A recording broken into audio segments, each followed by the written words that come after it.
प्रश्न क्या? अध्यक्ष महोदय, सबसे महत्वपूर्ण सवाल यह है कि आज उत्तर प्रदेश में स्वास्थ्य सेवाएं ध्वस्त हो गई हैं। कोई गरीब अगर इलाज कराने जाना चाहता है तो आज एम्बुलेंस नहीं है, दवाई का इंतजाम नहीं है, जैसे तैसे अगर कहीं पहुंच भी जाए तो उसका इलाज संभव नहीं है। मेरा निवेदन ये है, डॉक्टर पर्याप्त नहीं है। मेरी आप अपनी बात कहिए, आपको कहने का अधिकार है, लेकिन किस नियम में बोल रहे हैं? जांच के बिना इलाज अभी प्रश्नकाल है। केवल अध्यक्ष महोदय मेरा सवाल नहीं है, विपक्ष का सवाल नहीं है, ये पूरा का नहीं। आप जो कह रहे हैं, की जनता परेशान है, स्वास्थ्य सेवाएं उत्तर प्रदेश आपको, आप जो माननीय नेता प्रतिपक्ष आप जो बात कह रहे हैं अध्यक्ष महोदय, मैं उसको सुनूंगा, लेकिन रोक करके आप किस नियम में बोल रहे हैं ये बताइए। सवाल पर चर्चा होनी चाहिए। और नहीं, तो पहले बताइए ना, 311 की नोटिस है तब आपको सुनूंगा। आप पहले बताइए तो किस नियम में बोल रहे हैं? अध्यक्ष महोदय, मेरे हाउस में है हमारा कि सब कार्रवाई रोक करके स्वास्थ्य सेवाओं पर चर्चा आज सदन में होनी चाहिए। किस नियम में कराएं ये तो बताइए। अध्यक्ष महोदय, मैं आपसे 311 नियम क्या कहता है? बैठिए, बताइए आप। 311 माननीय नेता प्रतिपक्ष आप बताओ, आप 311 में बोल रहे हैं, आप 311 में क्या कहना चाहते हैं? 311 नियम क्या है? एक मिनट, नेता प्रतिपक्ष को बोलने दीजिए। अब नेता प्रतिपक्ष को बोलने आप, अरे बोलने दीजिए। आप अपने नेता को भी नहीं बोलने देना चाहते, बैठिए, आपको बोलने दीजिए। अध्यक्ष महोदय, 311 में 311 नियम है क्या? नियम ये है कि किसी भी उत्तर प्रदेश में जनता के हित में अगर सवाल उठना तो कार्रवाई रोक करके चर्चा होनी चाहिए। मैं ये अध्यक्ष महोदय आपसे जानना चाहता हूँ, 311 पढ़िए माने। आखिरकार उत्तर प्रदेश में आज नेता प्रतिपक्ष आप उसको पढ़ो, तो आप नहीं पढ़ो और किसी को पढ़े। मनोज जी पढ़िए आप। माननीय माता प्रसाद जी, माननीय माता प्रसाद पांडे जी, आप बताइए 311। देखिए अभी तक ये परंपरा रही।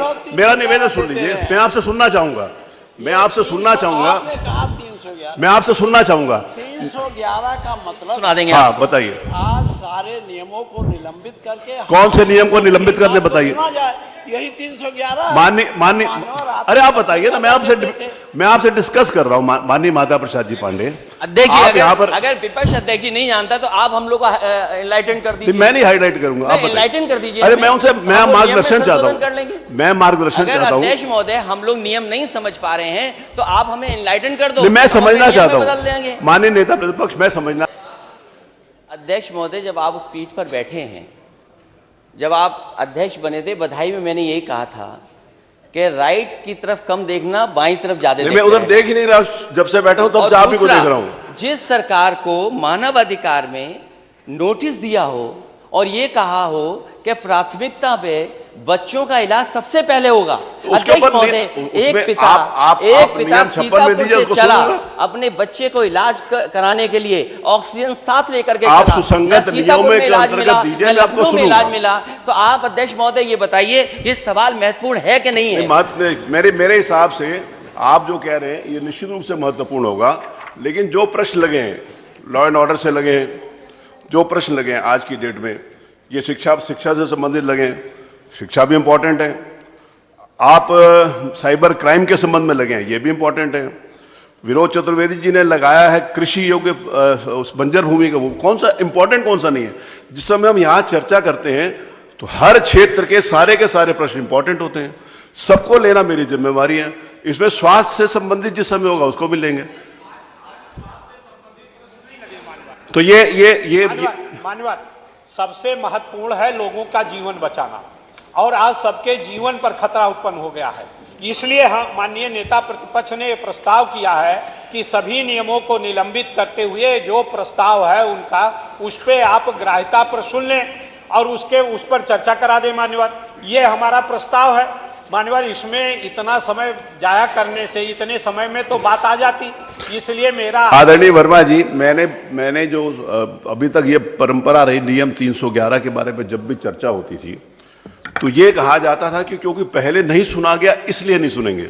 मैं इसके ऊपर इस मेरिट्स में नहीं जा रहा कि आदरणीय श्री माता प्रसाद जी पांडे ने नहीं सुना इसलिए मैं नहीं सुनूंगा, इसलिए मैं नहीं जा रहा। मैं इसलिए जा रहा हूं कि वो मेरिट्स कैसे बनती है इसके ऊपर डिस्कशन हो, वो आप बताइए। अध्यक्ष महोदय, मैं आपसे कह रहा हूं कि मानव अधिकार ने सरकार को नोटिस दिया, एक पिता अपने बच्चे को ऑक्सीजन लेकर के सीतापुर से चला, लखनऊ में इलाज नहीं मिला, नोटिस का जवाब सरकार को देना है या उस इंस्टीट्यूशन को देना, ये महत्वपूर्ण सवाल नहीं है अध्यक्ष महोदय। चलिए, क्या मैं इसके आपके लिए नियम सभी 311 की नियमों को नोटिस तोड़ करके अग्राह्य कोई करता चर्चा हूं। नहीं होनी चाहिए। प्रश्न संख्या और 1 समय मैंने पर उसको अग्राह्य कर दिया, मैंने अध्यक्ष सुना महोदय, समय पर निश्चय इलाज मेरा नहीं है, मिलेगा तो जान नहीं बच सकती। निश्चय इसमें अध्यक्ष जान का नहीं होता बच है। सकती है। मैं अगर आपकी समय पर इलाज 311 नहीं की मिलेगा नोटिस तो को नहीं अग्राह्य जान बच करता हूं। सकती। अब उस पे आते हैं। बैठिए वाल में, और क्या।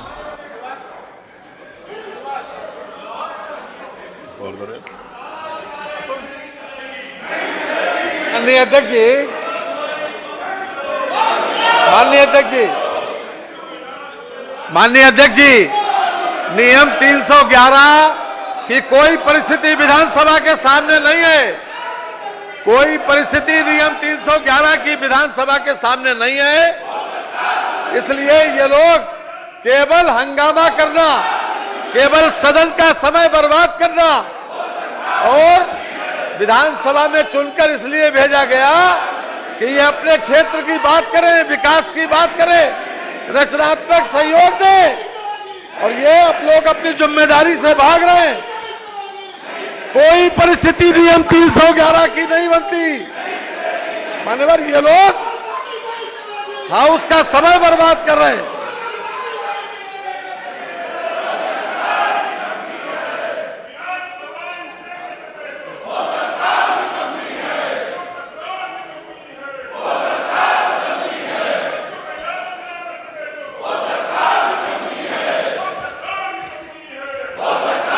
मेरा आपसे निवेदन है कि देखिए, आप बहुत महत्वपूर्ण प्रश्न लगे हुए हैं आपके, और जो ये प्रश्न है स्वाभाविक रूप से माननीय सदस्य तो प्रतिपक्ष में बैठे उनके प्रश्न हैं। एक एक प्रश्न के ऊपर सरकार जवाब देने के लिए तैयार है। सरकार जवाब देने के लिए तैयार है तो आप उसको सुने।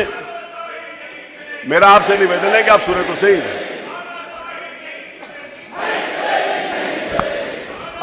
मेरा आपसे निवेदन है कि आप अपनी सीट पर चल के जो भी बात कहनी है कहिए। देखिए, मेरा आपसे निवेदन है कि मेरा आपसे विनम्र निवेदन है कि आप सीट पर चले, आप अपनी सीट पर चले, वहां पर जो सुसंगत बात होगी वो कहें, मैं जो भी होगा सुनूंगा।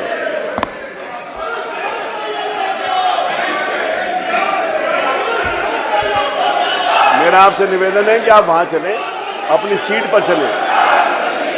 मेरा आपसे निवेदन है कि आप अपनी सीट पर चले।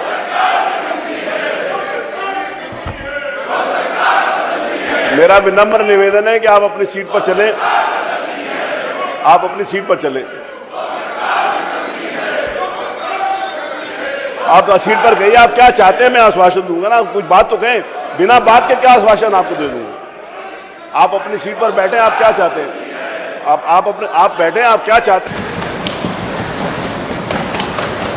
मैं अध्यक्ष महोदय आपका धन्यवाद देना चाहता हूं कि आपने बहुत ही महत्वपूर्ण विषय पे बोलने का मुझे मौका दिया। और जिस घटना का मैंने शुरुआत में जिक्र किया था कि एक पिता अपने बेटे को इलाज कराने के लिए सीतापुर से चल कर के और ऑक्सीजन लेकर के चला, जहां उसे पर्याप्त इलाज मिल जाना चाहिए था सीतापुर में इलाज नहीं हो पाया, तो अपने साथ वो गैस सिलेंडर लेकर के, ऑक्सीजन सिलेंडर लेकर के चला। उसे लगा कि लखनऊ में आकर के उसके बच्चे का इलाज हो जाएगा। वो गरीब लखनऊ में भी आया, अस्पतालों में जाने के बाद भी उसे इलाज नहीं मिल पाया और किसी दलाल के माध्यम से उसे प्राइवेट अस्पताल में जाना पड़ा।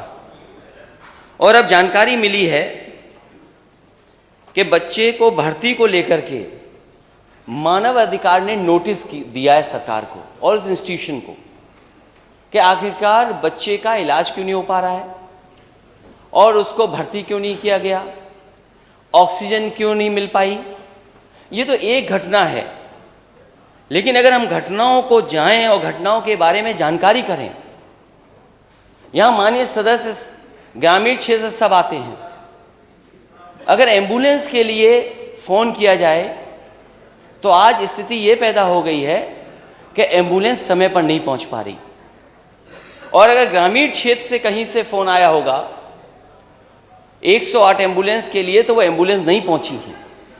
और कई बार ये जानकारी मिली है, वो अखबारों में भी छपा है, टीवी में चला है, न्यूज़ में आई हैं बातें एम्बुलेंस तब मिली है जब कुछ उस पर पैसा वसूल लिया गया है, और अगर मरीज पैसा नहीं दे पाया है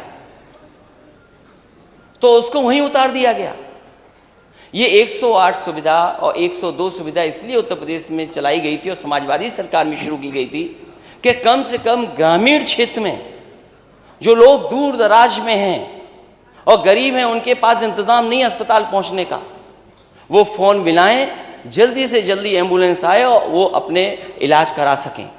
पहले तो एम्बुलेंस नहीं आ रही है, एम्बुलेंस अगर आ भी जाए तो अस्पताल पहुंच करके इलाज नहीं है वहाँ पर, क्योंकि पर्याप्त डॉक्टर नहीं है। डॉक्टर किस समय आएंगे ये भी जानकारी नहीं है। अगर इलाज के लिए डॉक्टर मिल गए, पर्चा बन गया, देख लिया डॉक्टर ने, तो जांच के लिए कहाँ जाए, और बिना जांच के क्या इलाज होगा? अगर उसकी जांच नहीं होगी तो इलाज क्या होगा? एक्सरे के लिए, जांचों के लिए कोई इंतजाम नहीं सरकार के पास, और फिर दवाई का जहां संकट है, बड़े पैमाने पर संकट है। और इधर जो खबरें आई हैं अखबारों की, मैं जिक्र नहीं करना चाहता हूं, लेकिन फिर भी जो जानकारियां मिली हैं, हमारे लोग मौके पर पहुंचे हैं, अगर परिवार का सदस्य को इलाज नहीं मिल पाया, मृत्यु हो गई, तो कई ऐसी सूचना है जहां पर मोटरसाइकिल पर, अपने कंधों पर अपने परिवार के सदस्य को गांव तक लेकर के गए हैं। सरकार क्या व्यवस्था नहीं कर सकती लाश को ले जाने के लिए? और अगर अस्पताल में मरीज आ रहा है तो स्ट्रेचर नहीं है, सबसे बेसिक चीज एम्बुलेंस, फिर अस्पताल पहुंच करके स्ट्रेचर्स, और किस विभाग में जाकर के इलाज हो वो, और उससे पहले उसके बाद जांचें। इस सरकार ने, जो अपने आप को दावा करती कि डबल इंजन की सरकार है, और पता नहीं कहां से सीख करके आए कि विश्व में सबसे अच्छी योजना यही चलाते हैं, विश्व में सबसे ज्यादा पहचान इन्होंने ही बनाई है। अभी इसी सदन में माननीय मंत्री जी कह रहे थे कि विश्व की सबसे बड़ी योजना पानी की उत्तर प्रदेश में चल रही है, या देश में चल रही है, सबसे बड़ी योजना है विश्व की। और विश्व की क्यों नहीं होगी? विश्व के यहां पाइप वाटर सप्लाई कब शुरू हो गया था? किस जमाने में पाइप वाटर सप्लाई था? और हर योजना इनकी विश्व वाली है। कोरोना के बाद और कोरोना के समय पर जो देखा है लोगों ने, आज भी भूला नहीं जा सकता। सरकारी अस्पताल में जाने के बाद जो दुर्दशा कोरोना में हुई, हम अपने अस्पतालों को नहीं सुधार पाए। आप किसी अस्पताल में चले जाइए, पीएससी, सीएससी, जिला अस्पताल, मेडिकल कॉलेज, सब में हाथ खड़े कर दिए डॉक्टरों ने। मैं खुद मौके पर गया हूं जिस समय कन्नौज का मेडिकल कॉलेज बन रहा था। मैंने कोशिश की कि सबसे बेहतरीन मेडिकल कॉलेज बने। वहां 2 विभाग, मैं खुद आंखों से गया, मैंने कहा देखूं वे विभाग शुरू हो गए कि नहीं शुरू हो गए। जैसे ही मैं विभागों की तरफ बढ़ा तो मैंने कुत्ते ही कुत्ते देखे वहां पर, 1-2 नहीं, 10-12 कुत्ते घूम रहे हैं। कार्डियोलॉजी डिपार्टमेंट में ताला है, आपके कैंसर डिपार्टमेंट में ताला है, दोनों में ताला है, दवाई है नहीं, मशीनें नहीं है। और जो इंस्टीट्यूशंस हमारी खड़ी की गई, पुरानी सरकारों ने भी बहुत कोशिश करके जो इंस्टीट्यूशंस खड़ी की हैं, अगर हम सबसे प्रीमियम इंस्टीट्यूशन को अपना माने पीजीआई, आप किसी विभाग में किसी डॉक्टर से पूछ लीजिए, जिन मशीनों में, जिस लैबों में आपको काम करने का मौका मिल रहा है, क्या वो मशीनें ऑब्सलीट हो गई हैं कि नहीं हो गई हैं? ये सरकार बताए कि इन्होंने मशीनें कितनी खरीद करके डॉक्टर्स को दे दी। ठेले पे जा रहा है मरीज, ऑटो में जा रहा है मरीज, बैलगाड़ी में मरीज जा रहा है, आपकी एम्बुलेंस कहां है? और कंधे पे लाश जाना, मोटरसाइकिल पे लाश जाना, ये कहां की तस्वीरें हैं? ये विश्व तस्वीरें देखेगा तो कहां जाएंगे आप? जिस दिन गोंडा की घटना, ये कस्टोडियल डेथ की हुई थी, ये नवाबगंज थाने की जिस दिन घटना हुई है, उसी दिन गोंडा में एक नर्स ने, एक गर्भवती मां जिसने बच्चे को जन्म दिया, बोतल चढ़ रही थी, गलत इंजेक्शन लगा दिया, उस मां की उसी समय जान चली गई। क्या मेडिकल नेग्लिजेंस की वजह से जानें नहीं जा रही? क्या मेडिकल नेग्लिजेंस की वजह से लोगों की किडनियां नहीं खराब हो रही हैं? ये सरकार जो दावा करती है कि झोला छाप जो डॉक्टर हैं, झोला छाप डॉक्टरों की नहीं दवाई चलने देंगे। ये खुद माननीय मंत्री बन गए हैं छापामार मंत्री। इनके छापों का असर क्या है? इनके छापों का असर क्या है? एक बच्चे को, एक मां जो एक गोंडा के अस्पताल में एडमिट थी, जाने कहां से जानवर आया, किसके कारण उसको नोच लिया गया, जिससे जान चली गई। जब पत्रकारों ने हंगामा किया, शोर किया, सवाल पूछा, इनके पास, माननीय मंत्री जी के पास जवाब नहीं था। पता नहीं कान में क्या कह दिया, कान में कुछ कह दिया। ये कान वाला इलाज क्या है आपका कि पत्रकारों ने उसके बाद सवाल नहीं पूछा आपसे? ये कान वाला इलाज क्या किया आपने? और जहां जहां छापे मारे हैं, आपके जाने के बाद क्या तस्वीर बदल गई है, कभी माननीय मंत्री जी ने सोचा है? एक जानकारी मुझे मिली, मैंने एक सीएससी की तस्वीर लगा दी और कहा कि देखिए एम्बुलेंस बंद पड़ी है, पानी भरा हुआ है, डॉक्टर है नहीं, मरीज इंतजार कर रहे हैं, डॉक्टर आए नहीं है, दवा नहीं है। क्योंकि माननीय मंत्री जी डिजिटली बहुत स्मार्ट बन रहे हैं आजकल। उन्होंने तुरंत अपने अधिकारियों को खड़खड़ाया होगा। वहां के अधिकारी गए, पूरा का पूरा सफाई कर दी और तस्वीर लगा दी इन्होंने कि मैं जो पूर्व मुख्यमंत्री वो झूठ बोल रहे हैं, सत्य नहीं बोल रहे हैं। लेकिन मैं धन्यवाद देना चाहता हूं, भारतीय जनता पार्टी का ही वो चैनल है, उसने माननीय मंत्री जी की पोल खोल दी। हमारी तरफ से कोई असत्य बात नहीं थी। अगर कोई सच छिपा रहा था तो सरकार सच छिपा रही थी। और फिर मैं माननीय मंत्री जी से कहूंगा, जितने काम उस सीएससी में, क्या आपकी सफाई से वहां लिफ्ट चल गई थी क्या? और जो काउंसिल, जो नेशनल मेडिकल काउंसिल है, उसके मानक हैं, उसका एक अपना प्रोसीजर है। ये सरकार दावा कर रही है कि हमने मेडिकल कॉलेज बहुत बना दिए। आजादी के बाद जितने मेडिकल कॉलेज बनाए सबकी सूची जारी कर देते हैं ये लोग। और शायद अध्यक्ष महोदय, हमारे पार्लियामेंट मिनिस्टर जो बैठे हैं वो जानते होंगे, शाहजहांपुर का, इनके जिले का सबसे पहले अगर किसी ने मेडिकल कॉलेज का शिलान्यास किया था तो मैं गया था। और उस समय के स्वास्थ्य मंत्री नड्डा जी गए थे कि नहीं गए थे? वो योजना दिल्ली की थी कि जिला अस्पतालों को कैसे मेडिकल कॉलेज को बनाया जाए। मैंने पिछली बार भी सुझाव दिया था और फिर देता हूं मैं सुझाव। अगर आप पे बजट की कमी है तो आप स्वीकार क्यों नहीं कर रहे हैं नेता सदन? अगर बजट की कमी है तो नेता सदन स्वीकार क्यों नहीं कर रहे? और नेता सदन को बजट देना चाहिए अपने डिप्टी सीएम को। क्यों डिप्टी सीएम को नहीं बजट दे रहे हैं? और हो सकता है डिप्टी सीएम को बजट इसलिए नहीं दे रहे हो अध्यक्ष महोदय, क्योंकि उन्होंने 2 मंत्रियों को बेरोजगार कर दिया। ये विभाग 2 लोगों के पास था, क्योंकि वो डिप्टी सीएम बन गए तो 2 मंत्रियों को बेरोजगार कर दिया इन्होंने। एक तो है ना, 3, 2 बेरोजगार हो गए ना। जो नहीं समझ पा रहा है, वो जिसके दिल पे कुछ गुजर रहा होगा वही जान रहा होगा कि 2 चले गए। और ये सरकार जो निजीकरण का रास्ता अपना रही है, ये स्मोक स्क्रीन है कि हम विश्व से सबसे अच्छी फैसिलिटी दे रहे हैं।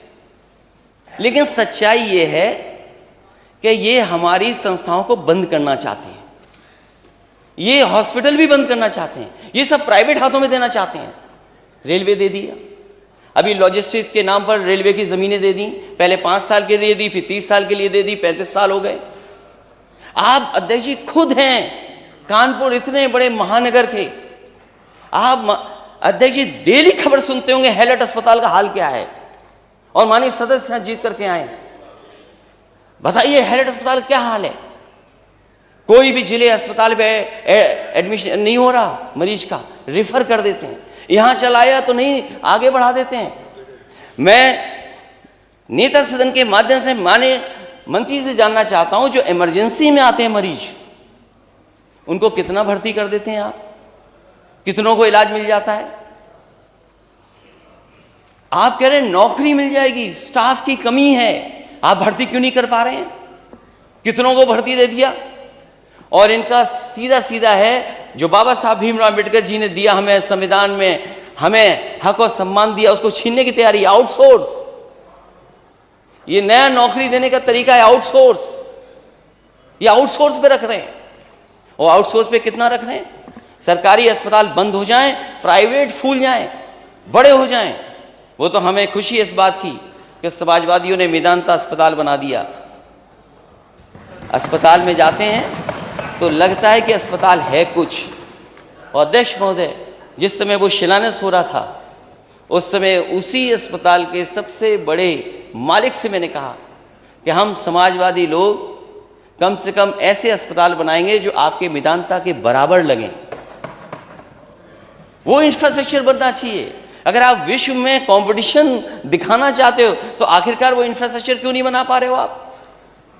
हमें कोई शिकायत नहीं है कि आप सम्मान के लिए प्रतिमा लगा दें। माने काशीराम, वो कल्याण सिंह जी की आपने लगाई, हमें कोई शिकायत नहीं उस पर। लेकिन हम ये चाहते हैं कि कैंसर इंस्टीट्यूट के लिए आप पर्याप्त धन बजट देंगे कि नहीं देंगे। हमें कोई शिकायत नहीं है। 5 साल आपने इंतजार कराया और इंतजार कराएंगे आप। जो इस प्रदेश के सबसे बड़े नेता, उनके नाम पर यूनिवर्सिटी बननी थी। प्रधानमंत्री जी ने लोक भवन के सामने उद्घाटन किया, शिलान्यास किया उसका। 5 साल समय निकाल दिया और नया सत्र शुरू हो गया। दोबारा मौका जनता ने दे दिया, अभी तक यूनिवर्सिटी नहीं बनी। और गोरखपुर में नेता सदन मेडिकल कॉलेज में 500 बेड का सुपर स्पेशलिटी बच्चों का अस्पताल समाजवादियों ने बनाया था कि नहीं बनाया था? 200 बेड का जैपनीज इंसेफेलाइटिस के लिए बनाया था कि नहीं बनाया था? नेता सदन, आप जानते होंगे, आपके लोग एम्स रोक रहे थे, वो राजनीति आप जाने। लेकिन बताइए, नेता सदन एम्स के लिए जमीन समाजवादी सरकार में दी गई थी कि नहीं दी गई थी? कोई अपना प्राइवेट संस्थान बनाए, हमें कोई शिकायत नहीं है। लेकिन आप सरकारी संस्थाओं को खत्म कर दे रहे हैं। यहां पर लाखों लोग आ रहे हैं, लखनऊ में लाखों लाख, जो इलाज कराने के लिए आते होंगे। जिन जिन मेडिकल कॉलेजों में मैं गया हूं, जो समाजवादी सरकार में बन रहे थे, उससे 1 इंच आगे नहीं बढ़ा पाए। मैं नेता से कहना चाहता हूं कि जब ऑक्सीजन का प्लांट आपको देखना था तो आप सफाई की तैयारी करके गए थे। अगर थोड़ा दाएं बाएं भी देख लेते। इस देश की वन ऑफ द बेस्ट जो कंस्ट्रक्शन कंपनी है, उससे बनाने के लिए मेडिकल कॉलेज दिया था, एक सुपर स्पेशलिटी बन रहा था। हमसे नाराजगी हो सकती है क्योंकि हम सत्ता में आपके भागीदारी हो सकते हैं, लेकिन आसपास के गांव के लोगों की क्या नाराजगी है आपसे? मध्य प्रदेश के लोगों की क्या नाराजगी है? और आसपास के लोग जो इलाज कराने आते हैं, उनसे क्या नाराजगी है आपकी? जितना बना था उतना ही का बना, आगे नहीं बन पाया। और केवल एक मेडिकल कॉलेज नहीं, आजमगढ़ मेडिकल कॉलेज, जौनपुर का मैंने बता ही दिया, हमारे अध्यक्ष जी हैं, उनका मेडिकल कॉलेज। क्या काउंसिल जो मानक है उसके तहत मेडिकल कॉलेज चल रहे हैं? क्या आप पे परिवार डॉक्टर हैं? जब आपके इंस्पेक्शन के लिए लोग आते हैं तो आप नेता सदन जानते होंगे, अधिकारी लोग मिलकर के इस अस्पताल के यहां पर, इस अस्पताल के यहां पर, ऐसी मान्यता ले रहे हैं आप कैसे डॉक्टर तैयार कर रहे हैं? आप भविष्य क्या होगा डॉक्टरों का? इसलिए जो पीएससी, सीएससी, जिला अस्पताल, मेडिकल कॉलेज, इनमें आप पर्याप्त डॉक्टर्स को उपलब्ध कराएंगे कि नहीं कराएंगे? और जो सुविधा मिलनी चाहिए गरीब मरीज को, वो सुविधाएं आप दिला पाओगे कि नहीं दिला पाओगे? 1 रुपए का पर्चा 10 रुपए का कर दिया आपने। जांचों में भी पैसा लगेगा। आप एमआरआई, सीटी स्कैन और जितनी भी जांचें हैं सब प्राइवेट हाथों में देते जा रहे हो, तो गरीब क्या कराएगा? कहां से जांच कराएगा? और जो मशीनें ऑब्सोलीट हो गई, उनको कब ठीक करोगे? कैंसर बढ़ रहा, उसके कैंसर के इलाज के लिए कैंसर इंस्टीट्यूट बनना था। आज भी लोगों को मुंबई जाना पड़ रहा है, आज भी लोगों को दिल्ली जाना पड़ रहा है। और जो कुछ मदद सरकार से होती है, और सरकार भी आधे अधूरे मन से मदद करती है। ये माननीय सदस्य बैठे हैं, ये पत्र लिखते हैं, कोई अपने इलाज के लिए नहीं पत्र लिखते हैं, जो गरीब जनता आती है उनके लिए पत्र लिखते हैं। अरे इतने गरीब कब से हो गए नेता सदन आप? आपकी तो डबल इंजन की सरकार है, आपको तो डबल पैसा देना चाहिए, और फिर उसमें भी हिसाब किताब देखते हैं आप कि कितना देंगे। अरे कोई बीमारी एक बार आएगी, पता नहीं कि बीमारी कितनी बार आ जाए। तो बीमारी आ जाएगी, उसके लिए केवल आप कंजूसी कर करके थोड़ा सा पैसा दे देंगे, क्या उससे इलाज हो जाएगा? मैं तो ये कहना चाहता हूं अध्यक्ष महोदय आपके माध्यम से कि अगर कोई गरीब आए सरकारी अस्पताल में तो उसे इधर उधर नहीं देखना पड़े, पूरा का पूरा इलाज सरकारी अस्पताल में हो जाए। ये समाजवादियों का मानना है, ये हमारी सोच थी। मुझे याद है नेताजी ने जब भी ये लोहिया का इंस्टीट्यूट बनाया, 1 रुपए का पर्चा किया, इलाज फ्री करा दिया। आज 100 रुपए का हो गया, 100 रुपए का हो गया। और हर मेडिकल कॉलेज में अलग से बजट देते थे गरीब के इलाज के लिए, असाध्य बीमारी के लिए इलाज करा ले, उसको पैसा नहीं देना पड़े। अरे कहां लेके जाओगे इतना पैसा? और अब तो आपने आउटसोर्स करके एक कंपनी हायर की है कि हम $1 ट्रिलियन इकोनॉमी कैसे बनाएंगे, यूपी की $1 ट्रिलियन इकोनॉमी। आपको लगता है दिल्ली वाले मदद नहीं कर रहे जितनी मदद करनी चाहिए आपको? अरे दिल्ली की सरकार यूपी से बनती है, आप बताइए दिल्ली वालों को, और पैसा लाइए। आप अपना घोषणा पत्र दोबारा पलट के नहीं देखते क्या? आपने कितने एम्स बनाने के लिए कहा था? 5 साल चले गए, कितने एम्स बन गए आप? ये दोनों एम्स जो बन रहे हैं उत्तर प्रदेश में, ये समाजवादियों की देन है, जिसकी वजह से एम्स बन रहे हैं। आप नया एम्स कब लाओगे? बुंदेलखंड में जो मेडिकल कॉलेज था जालौन का, उरई का, बर्बाद कर दिया, झांसी का बर्बाद कर दिया। अम्बेडकर नगर में जो पर्याप्त स्टाफ होना चाहिए वो नहीं है, कोई इलाज नहीं। आजमगढ़ का क्या हाल है, जो नया बना रहे हो उसका हाल आप बेहतर जानते होंगे। और इसीलिए हमारे जो डिप्टी सीएम है, जहां जाते हैं छापा मारते हैं, बाद में कहते हैं शर्मिंदा हो गए हम तो, क्यों आए हम छापा के लिए यहां पर? अरे छापा मंत्री बनोगे, कुछ कार्रवाई भी करोगे। आ जाए जवाब। जैसे झोला छाप डॉक्टर की कोई मान्यता नहीं, वैसे इनकी भी होने जा रही है अभी। अरे जवाब आने, जवाब आने। कोई नहीं पूछ रहा झोला छाप डॉक्टरों को, माननीय मंत्री ट्रांसफर हो गए, इन्हें पता ही नहीं भागीदारी किसकी थी। इसलिए जो घटनाएं हैं वो मैं जानता हूं। एम्बुलेंस से निजी अस्पताल में हो रही है मरीजों की शिफ्टिंग, यह है उत्तर प्रदेश। विश्व की सबसे बड़ी योजना चला रहे हैं आप लोग। 250 रुपए का ऑक्सीजन सिलेंडर 6 गुना वसूला जा रहा है। बेटे को लेकर के भटकता रहा बेबस पिता, जो मैंने कहानी बताई, और भी हुए इस तरह की घटनाएं। अस्पताल में पत्नी का शव पीठ पर लाद कर लौटा व्यक्ति। क्या दिन देख रहे हैं हम लोग। और प्रसव के दौरान जच्चा बच्चा दोनों की मौत। क्या दवा दे रहे हैं, क्या इलाज कर रहे हैं? क्या हमारी नर्सेज जो हैं वो ट्रेंड हैं? क्या हमारा जो पैरामेडिकल स्टाफ है वो वेल ट्रेंड है? क्या हम उसके लिए विशेष ट्रेनिंग योजना चला रहे हैं? साइबर क्राइम के लिए बता रहे थे अभी पार्लियामेंट्री मिनिस्टर चले गए कहीं, कि जैसे हम SLR चलाना सिखाते हैं वैसे ही हम साइबर क्राइम में सिखा रहे हैं। आप SLR बोला था, असला बोला था, चलो मुझे सुनने में गलती होगी, हेडफोन नहीं लगाया था मैंने। मतलब साइबर क्राइम और असले में फर्क ही नहीं जानते हमारे लोग। रास्ते में एम्बुलेंस खराब, तड़प गए, उसी में जान चली गई। एम्बुलेंस के इंतजार में जान चली गई। ये आ गया विषय, आ गया। अध्यक्ष महोदय, मैं चाहता हूं कि सरकार कम से कम इस विभाग को तो बेहतर करे। और जब मौका मिला है आपको, डबल इंजन की सरकार कहते हैं आप, दावा करते हैं कि बजट में कोई कमी नहीं है, आप बजट पर्याप्त दीजिए। आपके डॉक्टर, आपके लोग दूसरे प्राइवेट में नहीं भागेंगे। प्राइवेट में व्यवस्थाएं बेहतर हैं, उन्हें सुविधाएं अच्छी हैं, इसलिए जानबूझ करके सरकार सरकारी अस्पतालों को बर्बाद कर रही, जिससे कि अच्छे अच्छे डॉक्टर हमारे चले जाएं। जो सुविधा पीजीआई को मिलती थी वही सुविधाएं केजीएमयू को दी, वही लोहिया को दी।